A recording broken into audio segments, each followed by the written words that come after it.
नमस्कार मंडळी. आजपासून एक नवीन उपक्रम मी हाती घेतो आहे. एक नवीन यूट्यूब चॅनल सुरू करतो आहे. एक आधीच यूट्यूब चॅनल माझा आहे, तो 7 ॲस्ट्रॉलॉजी नावाचा. त्याच्यावर केवळ ज्योतिषशास्त्राचे व्हिडिओ पडतात, म्हणजे तिथं आपले फक्त ज्योतिषशास्त्राचे व्हिडिओ आहेत. आता एक नवीन चॅनल करतो आहे, तिथं थोडंसं क्रिकेट आणि मनातल्या काही गोष्टी आहेत, काही जर गमती काय असतील त्या मी त्या चॅनलवर शेअर करणार आहे.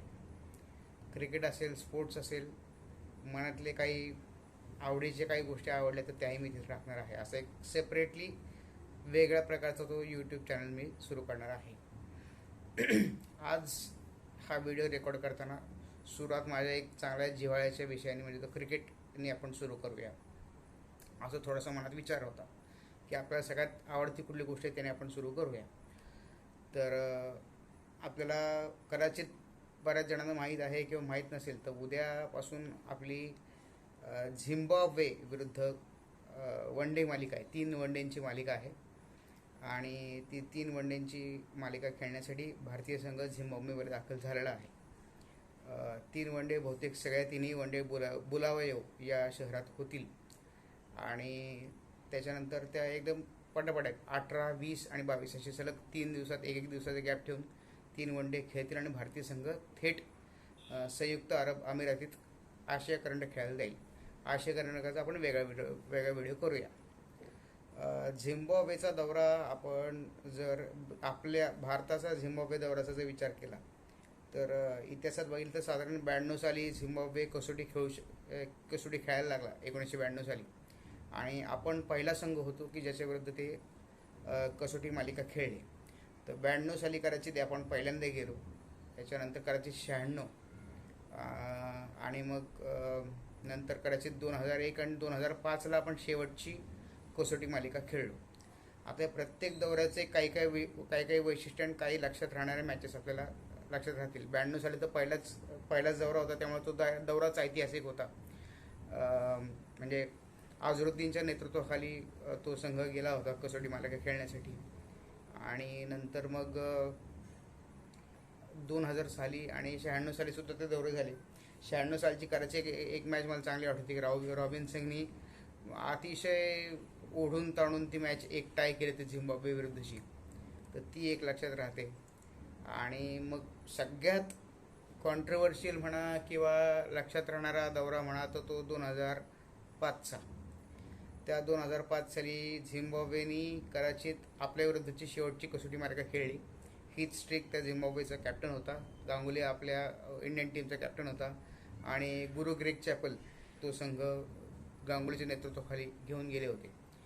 आणि मग ग्रेग चॅपल आणि गांगुलीचा तो इतिहास तिथून सुरू झाला ॲक्च्युली झिम्बाब्वेत. म्हणजे हर्षा भोगलेनी मॅचनंतर, टेस्ट मॅचनंतर किंवा टेस्ट मॅचच्या कुठल्या तरी दुसऱ्या तिसऱ्या दिवशी गांगुलीची मुलाखत घेतली, तर त्यात त्यांनी विचारलं किंवा काही आहे का, तर तो म्हटला हो आहे, थोडेसे आमच्यात वाद आहेत. आणि मग कदाचित माझ्या माहितीप्रमाणे झिम्बाब्वेवरून भारतीय संघ परत यायच्या आधी गांगुलीला कॅप्टनशिपवरनं काढला होता आणि राहुल द्रविडच्या नेतृत्वाखाली एक संघ वन डे मालिकेसाठी श्रीलंकेला पाठवला होता. ही 2005ची गोष्ट आहे, ऑगस्ट 2005ची. तर त्या 2 कसोटी आपण खेळलो, दोन्ही कसोटी आपण जिंकलो आणि ती झिम्बाब्वेची पुढच्या काही काळातली शेवटची बहुतेक कसोटी मालिका होते. आणि नंतर ते एक 5-6 वर्ष ते कसोटी खेळलेच नाहीत.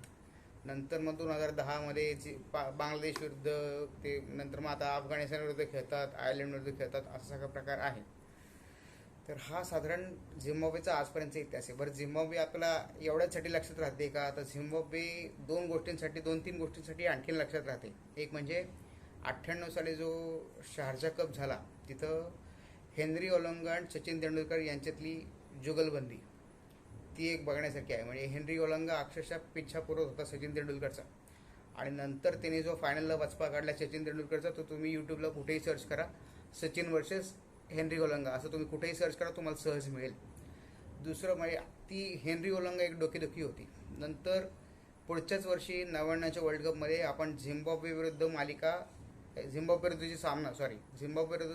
वर्ल्ड कपमधला साखळी सामना आपण हारलो आणि त्याचे ते 2 पॉईंट आपल्याला इतके महागात पडले की ते कदाचित आपण सेमीफायनल न पोचण्याचं मुख्य कारण होतं. कारण आपण त्या गटातनं आपण दक्षिण आफ्रिका आणि झिम्बाब्वे या दोन संघांविरुद्ध हारलो होतो.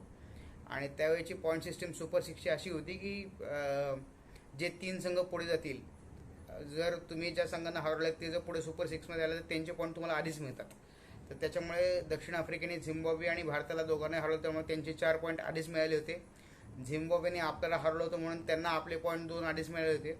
आणि आपण या दोघांकडनंही हारलो होतो, त्याच्यामुळे आपली सुरुवातच शून्यापासून होती. आणि त्याच्यानंतर आपण अनुक्रमे पाकिस्तान, न्यूझीलंड आणि ऑस्ट्रेलिया यांच्याविरुद्ध खेळलो.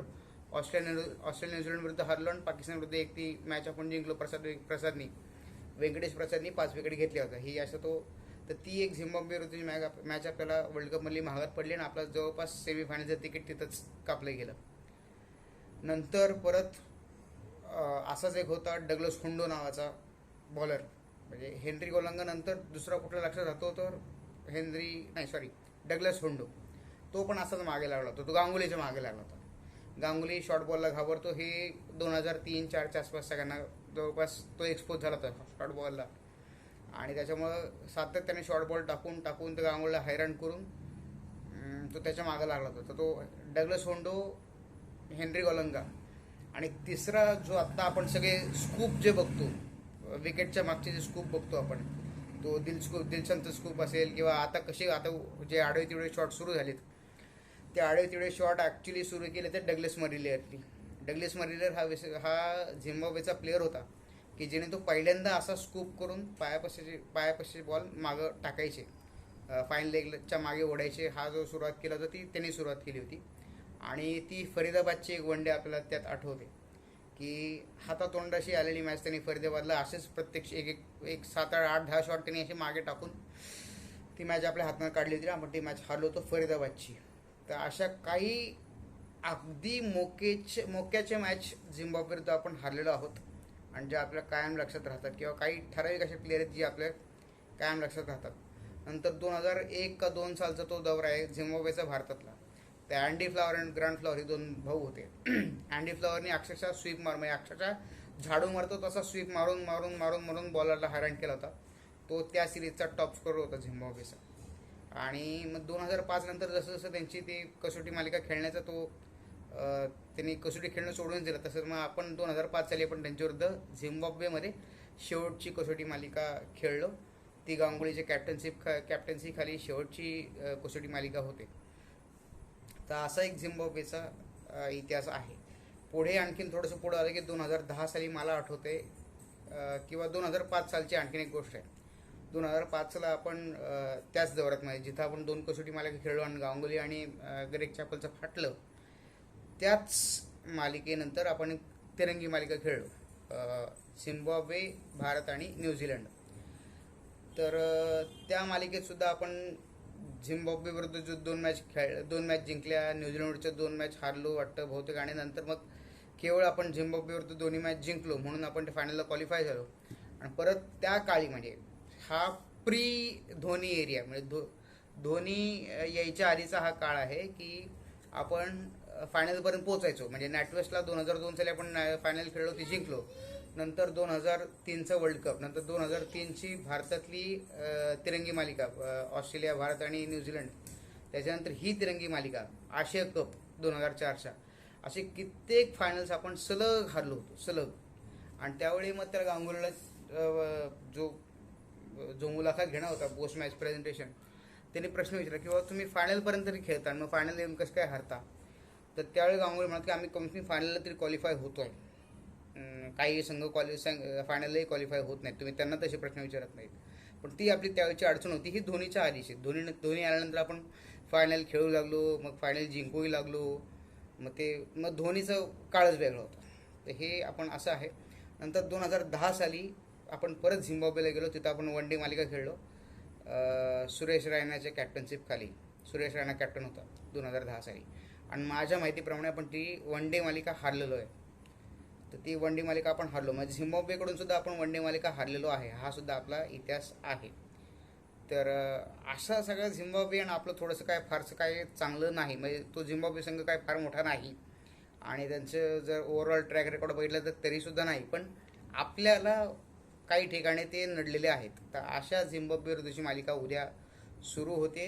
3 वन डे आहेत 18, 20 आणि 22 ऑगस्टला हे 3 वनडे आहेत. साधारण 1:15ला दुपारी मॅच सुरू होईल.